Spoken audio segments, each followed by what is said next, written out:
Everyone, so welcome to FA।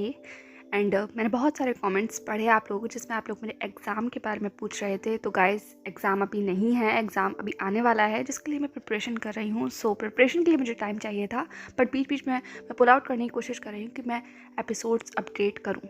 तो मुझे बहुत ज़्यादा टाइम तो नहीं मिल रहा है, लेकिन कल मैंने पूरी कोशिश की कि मैं ऑलमोस्ट 1 घंटे का एपिसोड दूँ आपको, ताकि जो इतना लंबा गैप हो गया है वो उसका थोड़ा सा कुछ फुलफिलमेंट हो सके। आई होप आप लोगों को पसंद आया होगा। तो चलिए ज़्यादा बातें नहीं करते, आज के पार्ट को शुरू करते हैं। Let's start.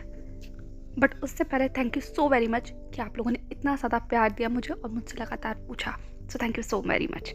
चलिए, तो लास्ट पार्ट हमने छोड़ा था जहाँ पर ईबो को फाइनली वो पेपर मिल गया था जो ईज़ा ने उसे दिया था।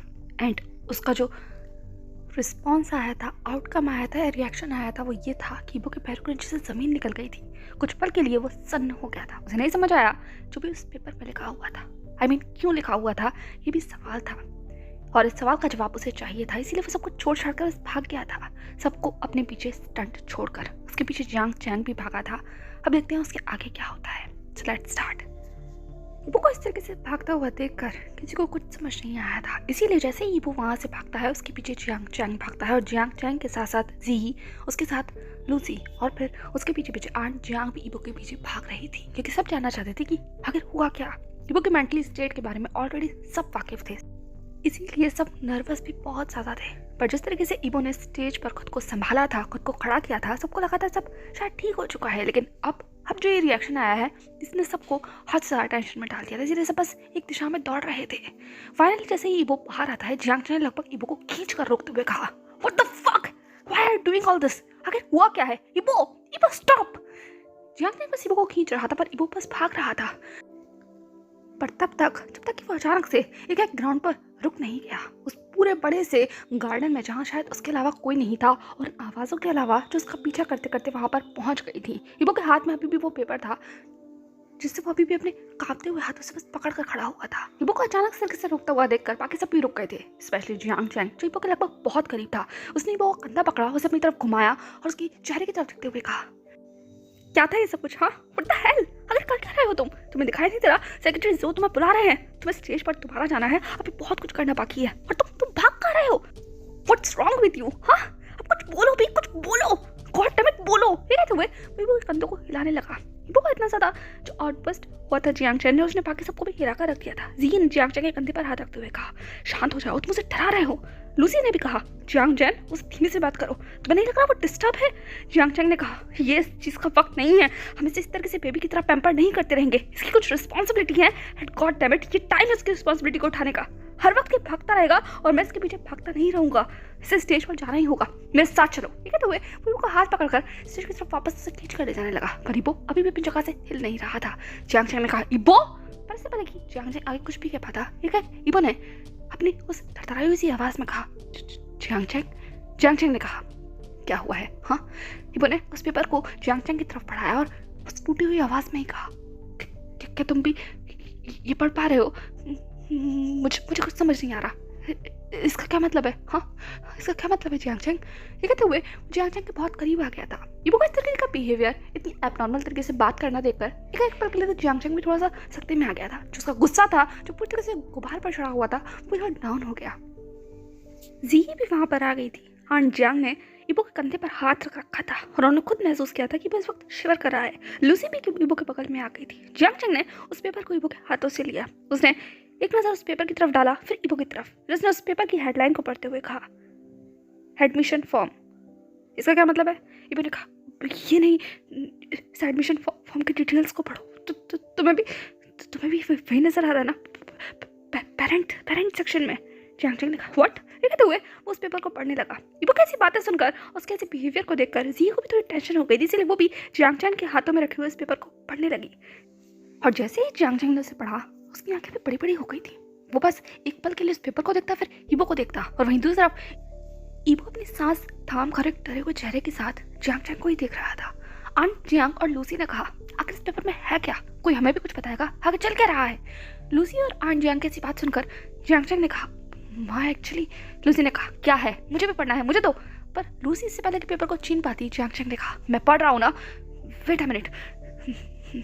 माँ, ये कोई स्कूल के एडमिशन का फॉर्म है जिस पर बच्चे का नाम है ईज़ा। मैंने आपको बताया था ना, जान का बॉयफ्रेंड। आंट जियांग ने कहा हाँ जान ना, हाँ मैं जानती हूँ। तो उसका क्या? जियांग चैंग ने कहा ये उसके बच्चे का एडमिशन फॉर्म है।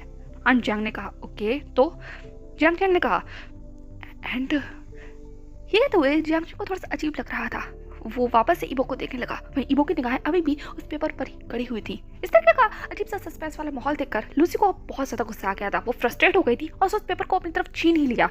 उसने कहा तुमसे कुछ नहीं होगा, मैं ही पढ़ती हूँ। ये कहते हुए वो उस पेपर को पढ़ने लगी। एंड जैसे ही उसने उस पेरेंट सेक्शन को पढ़ा, वो भी एक बार के लिए चौंक गई। उसने ईबो की तरफ देखते हुए कहा ये क्या है? जियांग चैंग ने कहा लूसी ने कहा क्या? ये कैसे हो सकता है? इसके अंदर पेरेंट सेक्शन के अंदर हाँ ईबो का नाम लिखा हुआ है। उसके फादर सेक्शन में ईबो का नाम है, मदर सेक्शन में सरप्राइज इसके बॉयफ्रेंड का नाम है ईबो। इस बात का क्या मतलब है? हाँ क्या तुम दोनों ने कहीं चुपकर शादी तो नहीं कर ली? दैट्स वाई इसके पेरेंट सेक्शन में तुम दोनों का नाम है। क्या ऐसा कुछ है क्या? लूसी की ऐसी बातें सुनकर ईबो का ध्यान अब लूसी के ऊपर आ गया था। जियांग चैंग ने कहा क्या बकवास कर रही हो, ऐसा कुछ भी नहीं हुआ। ये कहते हुए उसने उस पेपर को वापस से छीन लिया था। जी ने कहा आखिर यहाँ हो क्या रहा है कि मुझे दिखाओ जियांग चैंग, पेपर तो मुझे। ये कहते हुए जी ने उस पेपर को छीन लिया था। अब जी उस पेपर को पढ़ रही थी। जैसे जैसे वो पढ़ रही थी उसे कुछ समझ नहीं आया। जियांग चैंग ने उस पेपर को छीनते हुए कहा तुम सब लोग इस बात को इतना कॉम्प्लिकेट क्यों बना रहे हो? हरीबो तुम इतना सीन क्यों क्रिएट कर रहे हो? सिर्फ तुम्हारा नाम ही तो लिखा हुआ है ना, इसके अंदर कोई बर्थ सर्टिफिकेट थोड़ी है। वैसे भी हो सकता है जान को कुछ एम्बैरेसमेंट फील हुई हो, उसे ऑफेंडेड फील हुआ हो, तुम्हें छोड़कर जाने का उसके अंदर गिल्ट हो। दैट्स व्हाई उसने पेरेंट सेक्शन में तुम्हारा नाम लिख दिया हो फादर की जगह। वैसे भी तुम तो जानते ही हो ना जया हम सब लोग के बीच में नहीं है, तो मे भी शायद उसे कुछ गिल्ट आया हो। दैट्स व्हाई उसने तुम्हारा नाम पुट कर दिया हो। इसमें इतना सोचने वाली क्या बात है? तुम इतना सीन क्यों बना रहे हो? और इस सिंगल सा admission form, school admission form तुम्हें क्या बता देता है? तुम्हें इतनी ज़्यादा मैटर क्यों कर रहा है ये चीज़? हाँ क्या तुम मुझे बताओगे तुम ऐसा रिएक्ट क्यों कर रहे हो? ईबो ने उस पेपर को अपने हाथ में लिया और फिर जियांग चैंग की तरफ देखते हुए कहा तुम्हें अजीब नहीं लग रहा? मैं और जान का कभी मिलेंगे नहीं, कभी मिलेंगे इस बारे में वो भी नहीं जानते थे। Why he is put my name on that section? क्या तुम मुझे इस बात का जवाब दोगे? Why was doing that? जी ने कहा जियांग चैंग ईबो I think जान। ईबो ने कहा व्हाट जी, तुम्हें क्या लगता है क्या जान का सच में गिल्ट की वजह से ऐसा कुछ किया है? why? हाँ ईसा मुझे कुछ समझ नहीं आ रहा। जी ने कहा तो व्हाई डोंट यू कॉल जान, उससे पूछ लो। और वैसे भी क्या तुम बाद में पूछ सकते हो, वो अभी फिलहाल इम्पोर्टेंट कॉन्फ्रेंस है। हाँ कॉन्फ्रेंस अटेंड करो, इस बात को यही छोड़ देते हैं। अभी इम्पोर्टेंट कॉन्फ्रेंस है ना, सेक्रेटरी जो तुम्हें बुला रहे हैं। जी जियांग चैंग की बात को पोलाइट वे में बस ईबो के सामने रख रही थी क्योंकि अभी सच में ये मैटर उससे ज़्यादा इंपॉर्टेंट था क्योंकि कॉन्फ्रेंस पर ईबो की प्रेजेंस चाहिए थी। जियांग चैंग ने कहा मैं तुम्हें यही समझा रहा हूँ, कब तक जान के पीछे भागते रहोगे, कब तक उसके सारे मैस के पीछे भागते रहोगे? एक बार वो न्यूज़ थी जब तुम बस सब कुछ छोड़कर भाग गए थे, एक बार फिर से तुम्हारे सामने एक पता नहीं क्या अजीब सा पेपर है और तुम फिर से भाग रहे हो। आखिर ईबो ये बचपना कब छोड़ोगे तुम? ईबो ने लगभग फ्रस्ट्रेट होते हुए कहा ये कोई बचपना नहीं है। क्या तुम्हें सच में ये बात इतनी अजीब नहीं लग रही? Y is? जियांग चैंग ने कहा कोई वाई नहीं है, तुम बस अपनी पुरानी कड़ियों को इस कड़ी से जोड़ रहे हो बेफिजूली का। तुम बस अपने मन को समझाने की कोशिश कर रहे हो कि जो भी जान ने किया वो सब कुछ ठीक था। तुम शायद उसे माफ करने की वजह ढूंढ रहे हो जो कुछ भी तुम्हारे साथ किया। दैट्स वाई तुम ये सब कुछ कर रहे हो। हाँ इसीलिए कर रहे हो ना क्योंकि तुम्हें अभी भी तुम्हारे अंदर मन के अंदर वो गुस्सा है जान के लिए जिसे तुम जान पर उतार नहीं पा रहे हो। और तुम अब ऐसा मौका ढूंढ रहे हो कि शायद तुम्हें इस वजह से सब कुछ वजह से शायद जान को माफ करने का कोई रास्ता मिल जाए क्योंकि जान ने अपने बच्चे की जगह पर उसके बच्चे के कॉलम में तुम्हारा नाम पुट किया, अपने फादर की तरह तुम्हारा नाम पुट किया। दैट्स वाई तुम्हें ऐसा लग रहा है कि जान तुम्हें तब भी इंपॉर्टेंस देता था, इतनी कि उसने अपनी वाइफ के गुजर जाने के बाद उसका नाम उस पेरेंट सेक्शन में नहीं लिखवाया, तुम्हारा नाम लिखवाया। और इस बात से तुम्हें बहुत खुशी हो रही है ना, तो कम ऑन सेलिब्रेट करते हैं। तुम्हारे डैड की डेथ एनिवर्सरी को भूलकर आज इस दिन को सेलिब्रेट करते हैं कि तुम्हारे सो कॉल्ड एक्स बॉयफ्रेंड ने तुम्हारे लिए इतना बड़ा सेक्रीफाइस किया। सो व्हाट से? हाँ सुनाया कि डेथ को उसने भुला दिया और तुमने उसका स्थान दिया। And what the pleasant surprise. तुम्हारे लिए बहुत सरप्राइजिंग बात है ना। कम ऑन सेलिब्रेट करते हैं, चलो सेलिब्रेट करते हैं। ये कहते हुए ईबो को खींच कर ले जाने लगा। जियांग चैंग की ऐसी बातें सुनकर ईबो अपनी जगह पर फ्रोज हो गया था। उसके शरीर के अंदर से वापस से गिल्ट की एक लहर दौड़ गई थी। ऐसा गिल्ट, ऐसा एक नासूर सा जो बस उसे चुभता था। जहान का वो किया हुआ स्कार उसकी लाइफ टाइम हमेशा उसके साथ रहेगा। उसके डैड की एब्सेंस की लाइफ में हमेशा रहेगी। एक बार फिर से उसे ऐसा लग रहा है कि हाउ सेल्फिश ही इज। शायद कहीं ना कहीं किस हद तक जियांग सही है। क्या सच में वो सिर्फ बहाने ढूंढ रहा है इन सब चीज़ों से दूर जाने का, भागने का इस पूरे इवेंट से, क्योंकि ये इस चीज़ का बर्डन वो सह नहीं पा रहा है। तो वो बस एक स्केप तलाश रहा है और उसके हाथ में ही पेपर शायद वो उसे स्केप दे रहा है। जियांग चैन इस तरीके के बर्ताव को देखकर आंट जियांग चिल्लाते हुए कहा, जियांग चैन तुम क्या कर रहे हो? क्या तुम भूल गए हो वो तुम्हारे मास्टर हैं? ये कहते हुए उसने ईबो को और जियांग चैन के उस हाथ को एक दूसरे से अलग किया। जियांग चैन ने कहा, माँ मैं कुछ भी नहीं भूला हूँ, कुछ भी नहीं, पर ये इंसान सब कुछ भूल गया है, सब कुछ। कैसे? बिल्कुल तरस नहीं आता अपने डैड के लिए, इसने एक दिन भी ये नहीं दे सकता। हाँ, ये सब कुछ भूल कर, जान को भूल कर एक दिन भी नहीं दे सकता। आज का सिर्फ एक दिन ही तो मांग रहा हूँ मैं इससे। माँ मैं और क्या मांग रहा हूँ? Uncle Lan, he was no more, I mean, वो हमारे बीच में नहीं है और उनका ये दिन है। तो ये इंसान सब कुछ छोड़कर why don't he care about his dad? हाँ, ये अपने डैड की परवाह क्यों नहीं करता जब मुझे इतनी परवाह है अंकल की? अंकल ने हमारे लिए क्या कुछ नहीं किया? क्या नहीं किया माँ? बचपन से लेकर अब तक उन्होंने मुझे भी अपने बच्चे की तरह बड़ा किया है। मेरे पास मेरे डैड नहीं थे, इनफैक्ट कभी नहीं थे, मैंने उनको देखा तक नहीं है। लेकिन अंकल लान में सच में अपने डैड को देखा है। मैं उस सीन से मूव ऑन नहीं हो पा रहा हूँ। और डेथ बेड पर इससे पुकार रहे थे, इस इंसान को, और ये नहीं आया था। मैं फोन डायल कर रहा था लगातार। He was not there for his dad. He was not there. Again he is doing the same thing. माँ बताइए मैं कहाँ गलत हूँ? कहाँ ये इतना सेल्फिश क्यों है? क्यों इसे अपने क्यों डैड की परवाह नहीं है माँ? Why he's ruined everything, each and everything. जब से जान इसकी जिंदगी में आया इसने सब कुछ बर्बाद कर लिया माँ, सब कुछ।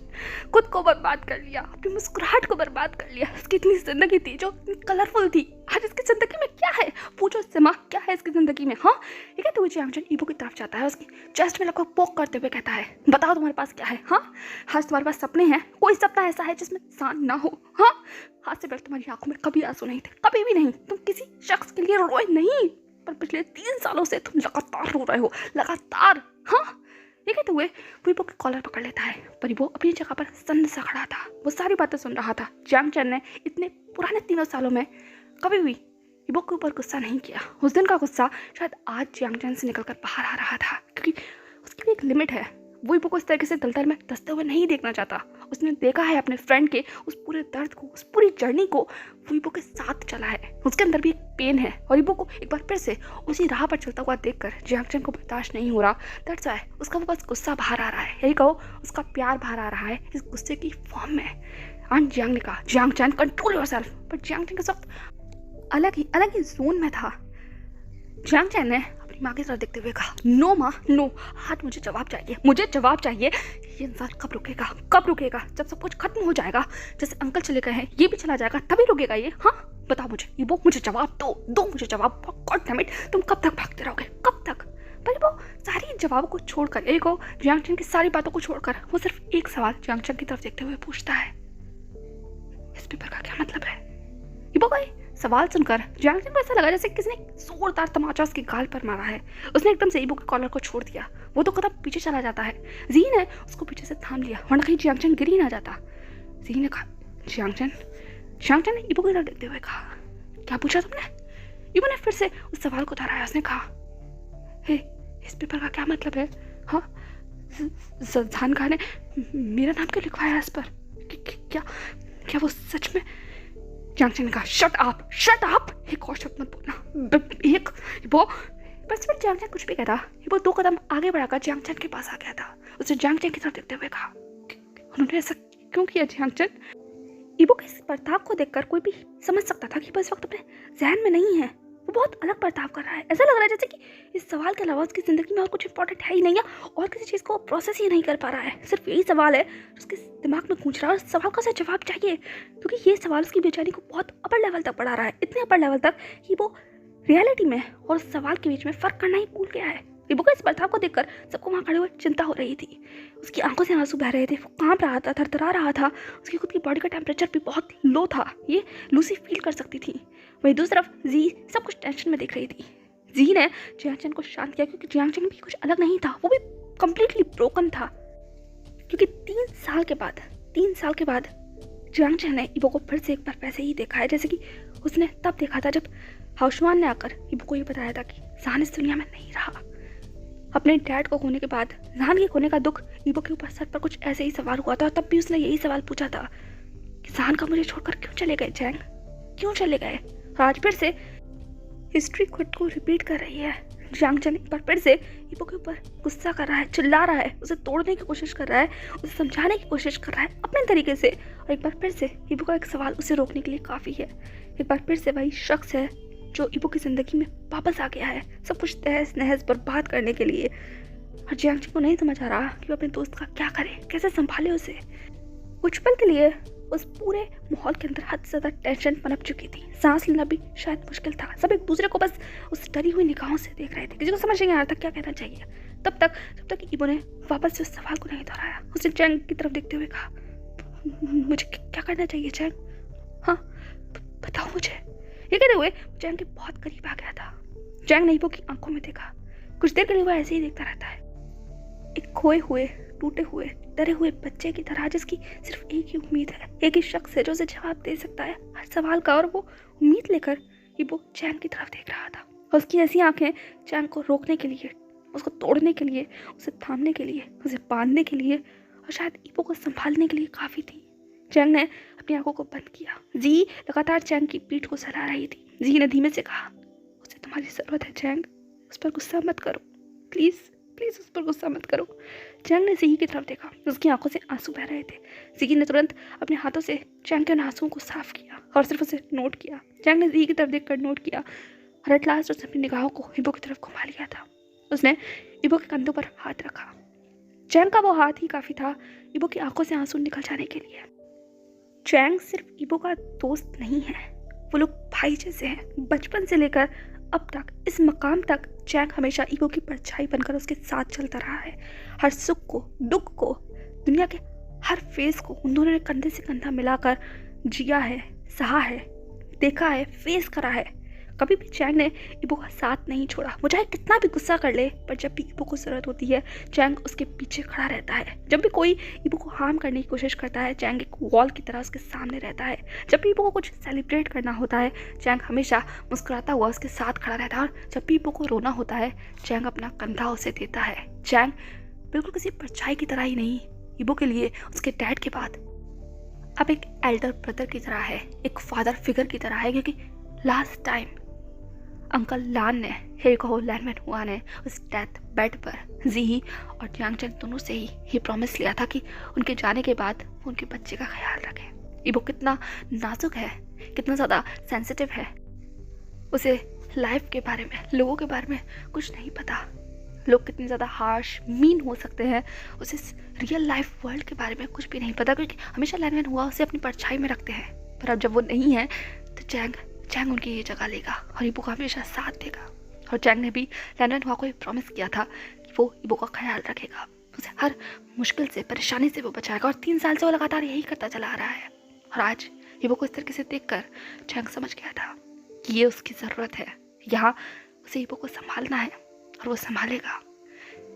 जैंग ने कहा, ईबो ने कहा, जैंग मुझे बताओ ना, ऐसा क्यों किया जानकार ने? जैंग ने कहा, मुझे नहीं पता, मुझे सीरियसली नहीं पता उसने ऐसा क्यों किया। ईबो ने कहा, तो अब मैं क्या करूँ जैंग? हाँ मैं इससे पहले कि ईबो कुछ भी कहता जैंग ने कहा, पहले तो मुझे ये बताओ पेपर तुम्हारे पास आया कैसे? ईबो ने कहा, आई डोंट नो जैंग, मुझे नहीं पता मेरे पास पेपर कैसे आया, मुझे नहीं पता, मुझे सच में नहीं पता जैंग, मुझे नहीं पता। ये कहते हुए ईबो सिर्फ जैंग की तरफ देखा था। जैंग ने कहा, ओके ठीक है तुम्हें कुछ नहीं पता, हम पता करेंगे, ओके पहले शांत हो जाओ, चुप हो जाओ, हाँ चुप हो। ये कहते हुए उसने ईबो की आंखों में से उन आंसुओं को पोंछा। उसके बाद उसने जी की तरफ देखते हुए कहा, क्या तुम्हें इस बारे में कुछ भी पता है? कुछ भी पता है जी? देखो झूठ मत बोलना, क्योंकि ये कोई गुड्डे गुड़िया का खेल नहीं है। ये कोई वो खेल नहीं है जो तुमने पहले खेला था, अगर तुम्हें कुछ भी पता है। पर उससे पहले कि चैंग कुछ भी कहता, ज़ी ने कहा मुझे कुछ नहीं पता Chang, I swear, I really swear, मुझे कुछ नहीं पता। चैंग ने कहा आर यू श्योर? ज़ी ने कहा ट्रस्ट मी, सच में मुझे इस बारे में कुछ नहीं पता, आई स्वेयर। ये कहते हुए ज़ी चैंग की तरफ देख रही थी। चैंग ने कहा हिबो, आई थिंक तुम्हें सान से इस बारे में पूछना चाहिए, तो तुम मुझे कॉल करो ना, वो तुम्हें शायद तब कुछ बता दे। हिबो ने कहा कॉल? चैंग ने कहा हाँ कॉल करो, 1 मिनट रुको। ये कहते हुए चैंग ने अपनी मॉम के हाथ में से फ़ोन लिया, जो इबो का फ़ोन था, जो उसकी सेक्रेटरी से देकर गई थी, जो चैंग ने गलती से अपनी मॉम को दे दिया था। उसके बाद उसने इबो के हाथ में उस फ़ोन को रखते हुए कहा ज़ान को कॉल करो, उससे पूछो कि तुम्हारे पास ये पेपर है, इस पेपर का क्या मतलब है। इबो ने कहा पर वो मुझे जवाब क्यों देंगे चैंग, आई मीन अगर उन्हें बताना होता तो वो मुझे चैंग ने कहा हो ये असम्पशन लगाने का वक्त नहीं है, तुम्हें जवाब चाहिए ना, और मुझे नहीं लगता हम में से कोई भी इस चीज़ का जवाब दे पाएगा सिर्फ ज़ान के अलावा। और तुम्हारे पास पेपर है, हो सकता है ज़ान ने ही तुम्हें पेपर दिया हो, शायद वो उस पेपर के थ्रू में तुम्हें कुछ कहना चाह रहा हो और वो नहीं कह पाया हो, तुम्हें भी शायद कुछ भी हो सकता है। तो तुम पूछो ना, पूछो उससे, वो तुम्हें जवाब देगा। और जवाब देगा नहीं, उसे जवाब देना होगा, क्योंकि बहुत हो गया ये खेल, बहुत ज़्यादा हो गया। अब सीधा जवाब मांगो, तुम नहीं मांगोगे तो मैं मांगूंगा, और उसे जवाब देना होगा, क्योंकि वो अब नहीं भाग सकता, कहीं नहीं भाग सकता। और आई एम डैम श्योर मेरा तरीका नहीं तो तुम्हें और ना ही तुम्हारे स्वीट हार्ट, तुम्हारे बॉयफ्रेंड को पसंद आएगा। तो जवाब तुम मांगो, वरना इससे पहले कि चैंग दोबारा इबो को वार्निंग दे पाता, इबो ने तुरंत उस फ़ोन को छीनते हुए कहा मैं करता हूँ, मैं कर रहा हूँ, तो तुम्हें बीच में पढ़ने की जरूरत नहीं है, मैं पूछूंगा। ये कहते हुए ज़ान का नंबर उस कॉन्टैक्ट लिस्ट से ढूंढने लगा। ज़ी ने चैंग के कंधे पर हाथ रखते हुए कहा शांत हो जाओ उसे। पर इससे पहले कि ज़ी कुछ भी कहती, चैंग ने ज़ी को घूरा और फिर अपनी डीप वॉइस में कहा शांत, बहुत हो गया शांत होना, अब कोई शांत नहीं होगा। तुम्हारे उस ज़ान को तो हर एक चीज़ का जवाब देना होगा, मेरे दोस्त की आंखों से निकले हुए एक एक आंसू का उसे जवाब देना होगा, और अब मैं चुप नहीं बैठूंगा। बहुत हो गया, बहुत खेल खेल लिया उसने। अगर इस पेपर का कोई भी रिलेशन इबो से निकला ना, किसी भी तरीके से निकला, तो I swear Zee, I swear मैं तुम दोनों को कभी माफ़ नहीं करूँगा, कभी भी नहीं। ये कहते हुए वो ज़ी को वहीं झटक कर आगे चला गया था, और ज़ी वहीं स्तंभ सी खड़ी रह गई। समझ नहीं आया कि सब चीज़ में उसकी क्या गलती है, आई मीन उसकी क्या गलती है, पर कहीं ना कहीं शायद उसकी गलती है भी। वही दूसरी तरफ इबो लगातार कॉल डायल कर रहा था, पर फ़ोन सिर्फ अनरीचेबल जा रहा था। चैंग ने कहा अब क्या हुआ?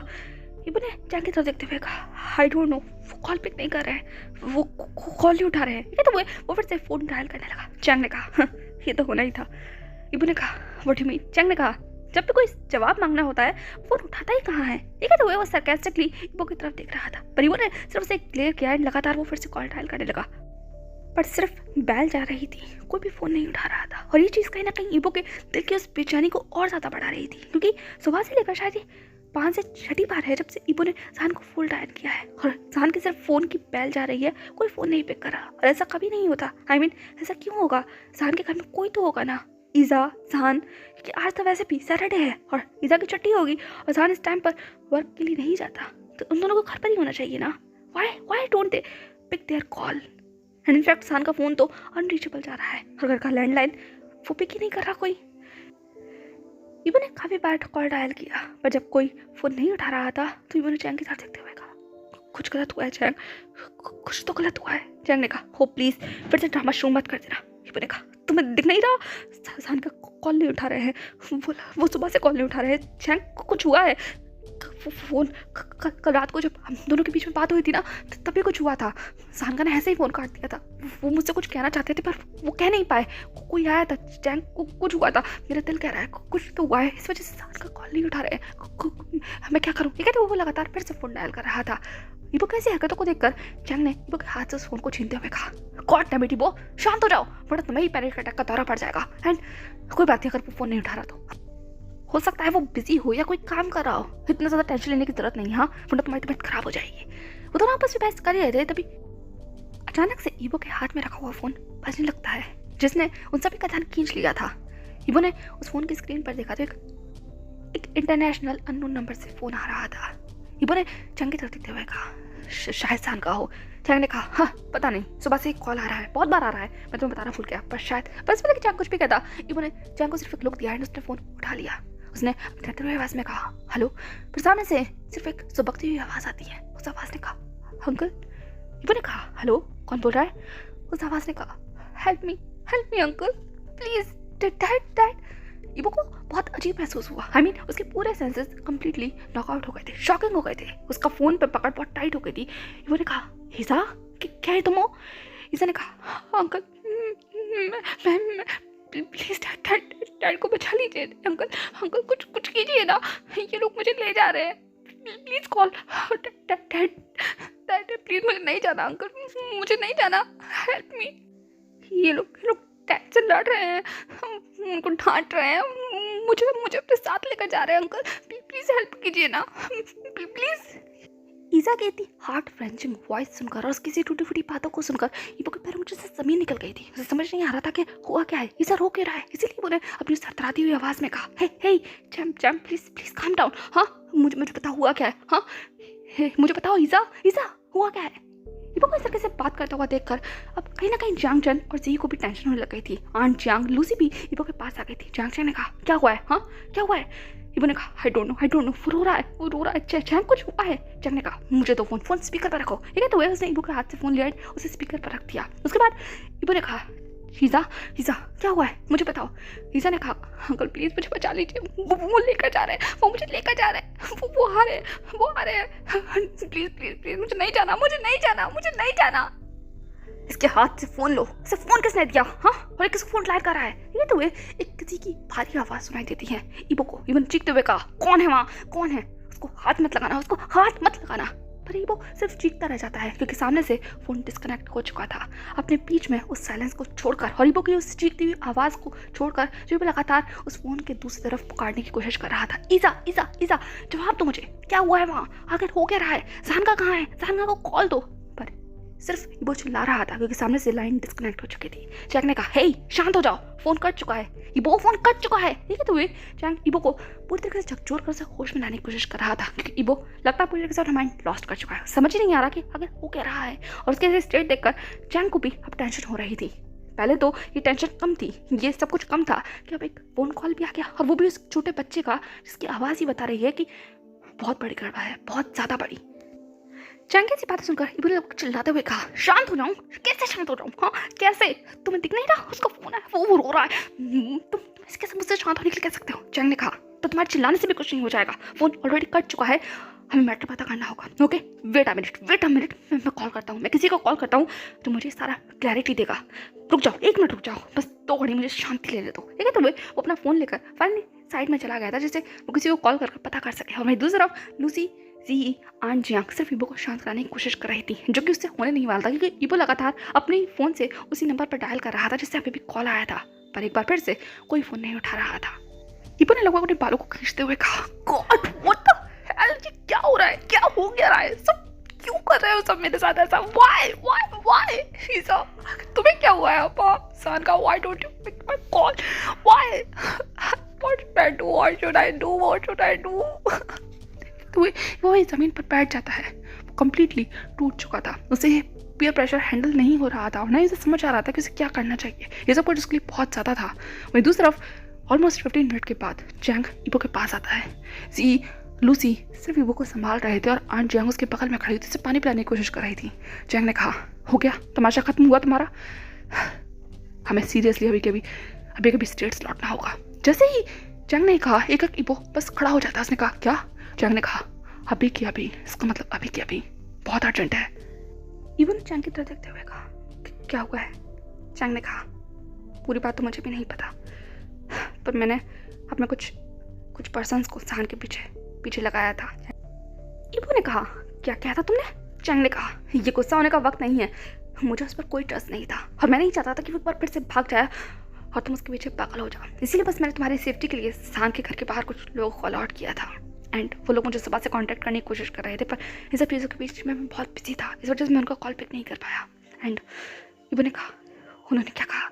चैंग ने कहा, उन्हें कुछ ज़्यादा चीज़ें तो नहीं पता, पर कुछ लोग आए थे एंड उसके बाद से सान का पूरा घर तहस नहस है और घर के अंदर से आवाज़ें आ रही हैं, पर they clearly don't know what happened.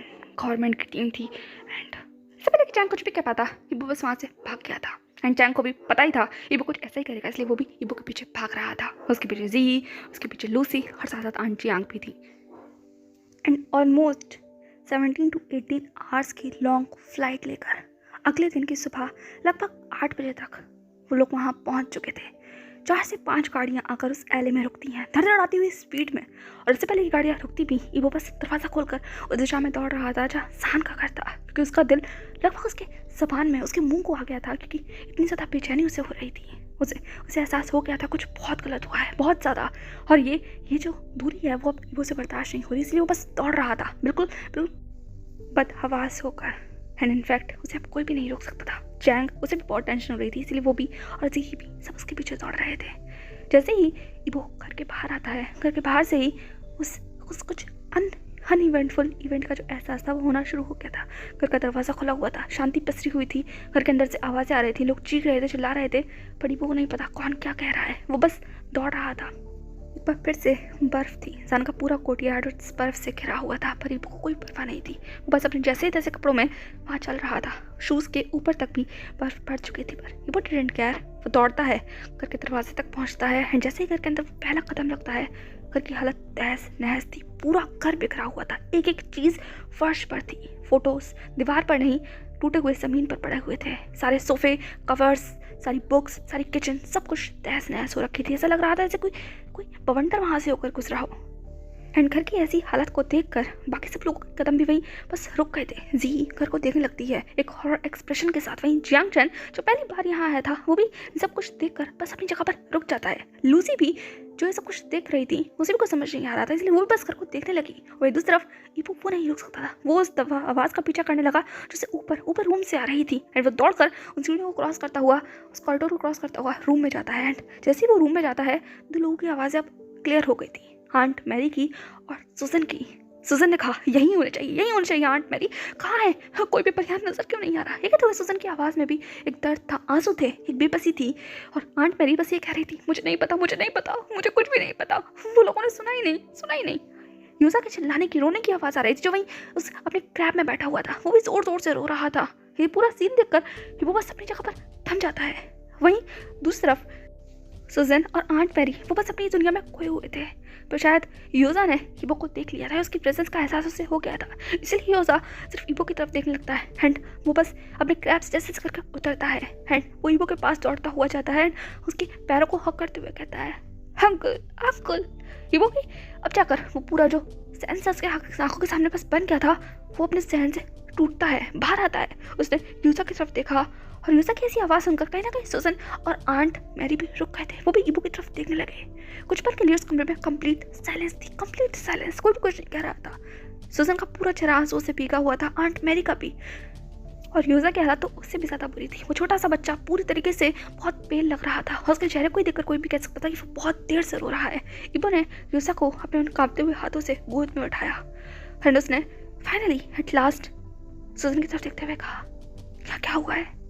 ईबो के ऐसे सवाल को सुनकर फाइनली सुजन ब्रोक हो गई थी। वो ईबो के पास दौड़ कर जाती है, ऐसे जाती है कि शायद उसकी आखिरी उम्मीद ईबो ही हो। उसने ईबो की तरफ देखते हुए कहा help me, he needs you, please help मी। वो उसे ले गए, वो हिस्सा को ले गए। वहीं दौड़ते दौड़ते पीछे जी और लूसी भी आ गए थे, जैंग भी आ गया था। वो दोनों बस गेट पर रुक जाते हैं। जी ने तुरंत आगे आते हुए कहा क्या कह रही हो तुम? कौन ले गया? जान कहाँ है जान? हाँ हिजा वो कहाँ है? ये कहते हुए जी बहुत टेंस सुनाई दे रही थी। सुजन ने जी की तरफ देखा, एंड फिर वापस ईबो की तरफ देखते हुए कहा I beg you please help me please. ईबो ने कहा आई विल, मुझे बताओ जान का क्या हुआ है? एक्सप्लेन मी ये सब कुछ कैसे हुआ? हाँ, ये कहते हुए उसने यूजा की तरफ देखा, उसके हल्के से बालों को सहलाया, एंड उसे जी को देने की कोशिश करने लगा, पर यूजा ने कसकर ईबो की उस जैकेट को पकड़ लिया था। ईबो ने कहा चैंप, अंकल यहाँ है ना, आंट के पास जाओ, अभी तुम्हारे ईजा ब्रो को लेकर आना है ना हमें, प्लीज बेबी कोऑपरेट करो। हाँ, ईबो की ऐसी वार्म वॉइस सुनकर एक यूजा सिर्फ ईबो को देखने लगा अपनी उस आंसू भरी निगाहों से। ईबो ने सॉफ्टली यूजा के बाल पर किस करते हुए कहा हम लेकर आएंगे, हम ईजा को और तुम्हारे डैड को वापस लेकर आएंगे, ओके? ये कहते हुए सिर्फ यूजा की तरफ देखने लगा, एंड यूजा सिर्फ प्लीड करने लगा अंकल डैड ले गए दे लेफ्ट। अपनी टूटी फूटी आवाज़ में यूजा कैसे तैसे कर अपने मैसेज को सिर्फ ईबो को पास ऑन करने की कोशिश कर रहा था, और उसकी ऐसी हालत देखकर सुजन और ज़्यादा बिखर जाती। बट जैसे तैसे कर फाइनली जी ने यूजा को अपनी गोद में ले ही लिया था। अब जाकर ईबो ने सुजन की तरफ देखते हुए कहा गॉड डैम इट, मुझे बताओ क्या हुआ है यहाँ, हाँ मुझे बताओ, मुझे बताओ। सुजन ने कहा वो जान को लेकर, वो ईसा को भी लेकर, वो लेकर तो मुझे नहीं पता, मैं लेट कैसे हो सकती, मुझे जल्दी आना चाहिए था। आई डोंट नो वो उसके साथ कैसा बर्ताव करेंगे, प्लीज़ हेल्प करो, सिर्फ तुम कर सकते हो। इब्बो ने कहा सारी बातों को गोल घुमाना बंद करो, डैम मुझे ये बताओ हुआ क्या है, हाँ मैं तभी तो हेल्प करूँगा। सान का मेरा फ़ोन नहीं उठा रहा है, मुझे नहीं पता, मुझे बताओ क्या हुआ है यहाँ। प्लीज़ पहले सांस लो, कोई काम करो, प्लीज़ मुझे बताओ। जी ने सुजन के कंधों को सहलाते हुए कहा, हे प्लीज़ काम डाउन। हाँ सुजन बहुत लंबी सांसें ले रही थी, उसकी तबीयत कुछ खास अच्छी थी नहीं, एंड ऊपर सान का जो ये सब कुछ ड्रामा था उसके सर पर बहुत ज़्यादा वो सब प्रेशर की तरह लग रहा था, इसीलिए वो भी थोड़ा सा डिस्टर्ब नजर आ रही थी। पर इब्बो की वॉइस सुनकर, जी का इस तरीके से सुनकर फाइनली सुजन ने एक गहरी सांस लेती है। उसके पास ने इब्बो की तरफ देखते हुए कहा, चाइल्ड वेलफेयर सोसाइटी से लोग आए थे, वो ईसा की कस्टडी लेना चाहते थे, वो कुछ हुआ है सान, वो ठीक नहीं है, तो तुम जानते हो ना वो ठीक नहीं है। इब्बो ने कहा क्या? सुजन ने कहा बहुत कुछ है मुझे तुम्हें बताना है, पर वो ईसा की कस्टडी ले लेंगे, वो सान से ईसा की कस्टडी ले लेंगे और वो किसी ऑर्फनेज होम में डाल देंगे। What the fuck are you saying? ईसा को कोई कहीं नहीं ले जा सकता, कोई भी नहीं, वो सान का बेटा है, वो उनसे नहीं छीन सकते। सुजन ने कहा आई नो कोई से उसे नहीं छीन सकता, बट ऐसा हो जाएगा क्योंकि सान के खिलाफ ऑलरेडी एक कंप्लेन है, उसे वार्निंग दी हुई है, और अगर उसने वो सब कुछ दोबारा किया, उसकी टेस्ट रिपोर्ट्स आ चुकी हैं, एक बार फिर से ही इज गिल्टी। इब्बो ने कहा व्हाट? किस चीज़ के लिए गिल्टी है वो? हाँ किस चीज़ की रिपोर्ट, क्या कह रही हो तुम? सुजन ने कहा report, he is not qualified to be a parent, to be a guardian, वो क्वालिफाइड नहीं है, एक छोटे बच्चे की जिम्मेदारी उठाने के लायक वो नहीं है। पर इसमें सुजन कुछ भी कहती, वो ने झकझोर कर सुजन के कंधों को पकड़ लगभग अपनी ग्रॉलिंग वॉइस में कहा, क्या कहा तुमने? मुझे सान का कौन क्वालिफाइड कहा, उन्हें अनकैपेबल कहा, किस बिना पर? उनका बच्चा है और तुम्हें ऐसा लगता है कि मेरे सान का उसे संभाल नहीं सकते? He is his son. जैसे ही उन्हें कहा, सुजन ने लगभग एक चकल करते हुए कहा मुझ पर गुस्सा करने से कुछ नहीं होगा, मैंने उससे मना किया था, उसे समझाया था, उसे रोकना चाहा कि ये सब कुछ हो जाएगा, वो उसे छीन लेंगे। मैंने उसे बताया था कि एक बार और फिर से उसने ये सब कुछ किया तो वो हिस्सा को खो देगा, पर वो तो सुनता किसकी है? वो बस एक बार फिर से उस दलदल में घुसे जा रहा है, अपने आप को बर्बाद करा जा रहा है। और देखो हो गया ना ये सब कुछ, अब उसे खुशी मिलेगी। क्यों रो रहा है अब? हाँ क्यों मुझसे भीख मांग रहा है? क्यों मुझसे कह रहा है कि मैं उसकी मदद करूँ? कैसे मदद करूँ उसकी? मैं कुछ कर ही नहीं सकती, मैं कुछ नहीं कर सकती, मैं पहले भी कुछ नहीं कर सकती थी और मैं अब भी कुछ नहीं कर पाऊंगी। तो सुजन बस जमीन पर बैठ गई, वो फक कर रोने लगी। उसकी ऐसे आउटबर्स्ट को देखकर, तरीके से ब्रोकन स्टेट को देखकर सब बस स्पीचलेस थे। इब्बो भी उसके बगल में बैठ गया। जियांग चंग ने कहा शांत हो जाओ, सब शांत हो जाओ। अगर सब एक दूसरे से इस तरीके से लड़ते रहे, सवाल जवाब मांगते रहे, तो कोई भी कुछ नहीं कर पाएगा। हमें एक क्लियर पिक्चर चाहिए, मुझे एक पिक्चर चाहिए आखिर हुआ क्या है। हम हेल्प करेंगे, हम सान की हेल्प करेंगे, कोई भी उसके बच्चे से दूर नहीं कर सकता, पर पहले मैटर क्लियर करो, क्या हुआ है? मेरे लॉयर तुम्हारी हेल्प करेंगे, मुझे बताओ क्या हुआ है। ठीक है तो जियांग चैन उस कमरे में आ गया था। जियांग चैन की सी आवाज़ सुनकर फाइनली अब सबका ध्यान जियांग चैन के ऊपर आ गया था, क्योंकि जियांग चैन एक ऐसा पर्सन था उस पूरे रूम में जो सच में दिमाग से बात कर रहा था, जो सच में इस पूरे केस को सुलझाना चाहता था। बाकी सब दोस्त सिर्फ उलझ रहे थे। कोई सान के बारे में सवाल पूछ रहा था, कोई सान के बारे में कंप्लेन कर रहा था। That's all, the room is mess. Finally Jiang Chen की बात सुनकर सुजन ने कहा हाँ पर कोई उसकी मदद नहीं कर सकता। जियांग ने कहा क्या?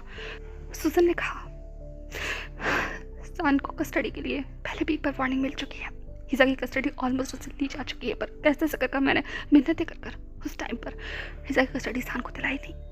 वो बहुत मुश्किल फेस था, बहुत ज़्यादा। ठीक है तो वो सुजन जो कुछ भी था पास्ट में वो सब कुछ वहाँ एक्सप्लेन करने लगी रूम में। जैसे वो एक्सप्लेन कर रही थी, सबके पैरों में जैसे ज़मीन निकल रही थी। कोई सपोज भी नहीं कर सकता था कि सान किसी इसी स्टेट से भी गुजरा होगा। उन्होंने कहा क्या ड्रग्स? सुजन ने कहा हाँ, ही इज एडिक्टेड, और उसके इस एडिक्शन की वजह से वेलफेयर सोसाइटी ने ईजा की कस्टडी के लिए उसको क्वालिफाई नहीं समझा था, पर जैसे कर उस केस को वापस ले लिया गया था। पर एक बार फिर से किसी ने कंप्लेंट फाइल कर दी है, और इस बार सान को वापस से गिल्टी पाया गया है। और मुझे नहीं लगता अब सान की कस्टडी को वो लोग उससे वापस देंगे। आई डोंट नो, ईजा को वो नहीं देंगे, सान को वो नहीं देंगे। एंड अगर ईजा सान से छिन गया तो he was die. What should I do? सुजन रोने लगी। इबो, जी और साथ साथ जियांग चैन, किसी को समझ नहीं आ रहा था कि उन्होंने अभी भी क्या सुना। आई मीन जान वो इमेजिन भी नहीं कर सकते थे कि जान के साथ कुछ ऐसा, पर इससे पहले कि कोई कुछ भी कह पाता। तभी सुजन ने कहा इबो की तरफ देखते हुए कहा कोई उसकी हेल्प नहीं कर सकता, कोई भी नहीं। वही इबो, उसे तो ऐसा लग रहा था जैसे कि उसकी आत्मा उसके शरीर से निकल चुकी है। इतना सब कुछ एक दिन में हो जाना इबो के लिए बर्दाश्त करना, सुनना, समझना सब कुछ इम्पॉसिबल हो चुका था। इसीलिए इबो बस सेंसलेस था, किसी सोललेस पर्सन की तरह वहाँ खड़ा हुआ था। तभी सुजन ने इबो के कॉलर को पकड़ते हुए कहा कोई इसकी मदद नहीं कर सकता, कोई भी नहीं। इस कमरे में खड़ा हुआ एक भी शख्स उसकी मदद नहीं कर सकता, कोई लॉयर भी नहीं कर सकता, क्योंकि हम लोग उसकी ब्लड रिलेटेड नहीं है।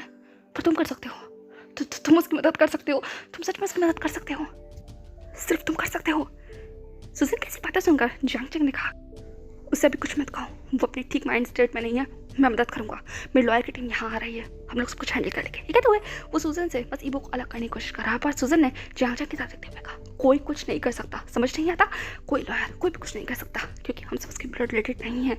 और यहाँ की यूएस की चाइल्ड वेलफेयर कमेटी बहुत ज़्यादा स्ट्रॉन्ग है, वो सिवाय ब्लड रिलेटेड पर्सन के किसी को भी ईजा की कस्टडी नहीं देंगे सिवाय इस शख्स के। ये कहते हुए वो इबो की तरफ कूदने लगी। वहीं इबो सिर्फ सुजन को देख रहा था माइंडलेस होकर। जियांग चैन ने कहा क्या सिर्फ इबो, क्यों ब्लड रिलेटेड, इसका क्या मतलब है? वहीं दूसरी तरफ जी ने कहा क्या कहना चाहती हो सुजन, क्या कहना चाहती हो तुम, साफ शब्दों में कहो। सुजन ने सबकी तरफ देखा एंड एट लास्ट उसने इबो की तरफ देखा और उसकी आंखों में देखते हुए कहा because he is our father, help me please, I request, I beg you, please save him, इससे पहले कि देर हो जाए, बहुत देर।